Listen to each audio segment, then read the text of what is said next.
Bonjour à tous. En début d'année, nous avons identifié 3 grandes convictions pour 2026. 1. L'Europe comme zone d'asymétrie positive. 2. La diffusion de l'intelligence artificielle comme moteur structurel d'investissement. 3. Les stratégies de portage crédit corporate, toujours attractifs. 6 mois plus tard, qu'est-ce qui a changé? D'abord, notre message reste constructif. Nous ne pensons pas qu'il faille sortir des marchés ou abandonner les actifs risqués.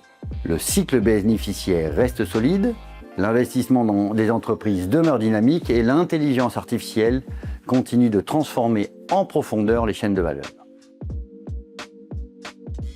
Mais notre conviction sur l'IA devient plus sélective.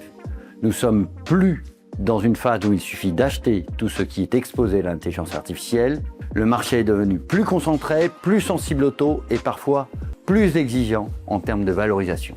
Notre approche consiste donc à rester exposé à l'IA, mais là où la demande est déjà visible, dans les semi-conducteurs, les data centers, l'électrification, les infrastructures, le cloud et les entreprises capables de transformer cette demande en cash flow réel.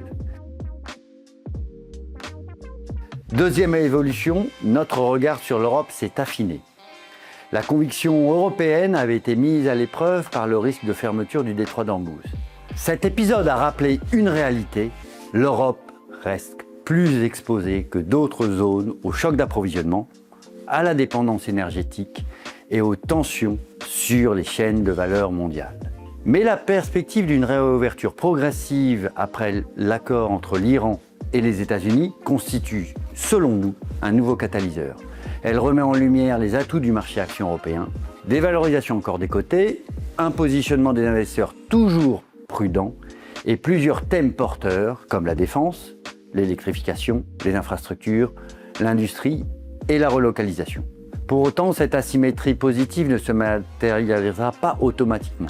L'Europe doit désormais passer de l'intention à l'exécution.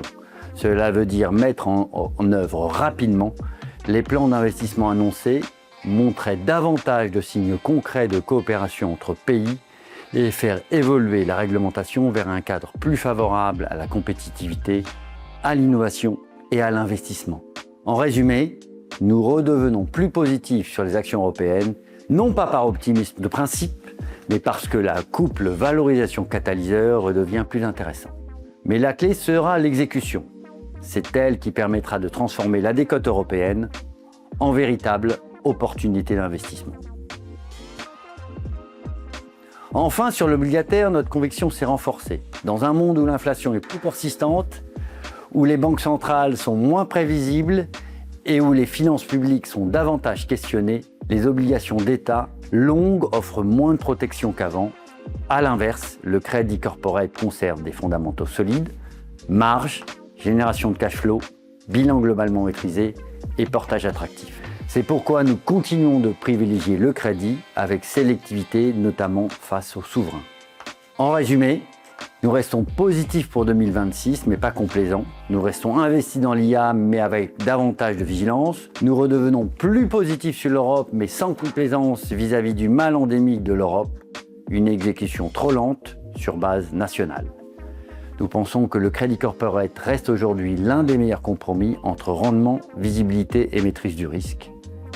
La clé pour les prochains mois ne sera pas seulement d'être exposé au marché, cela sera d'être exposé aux bons risques.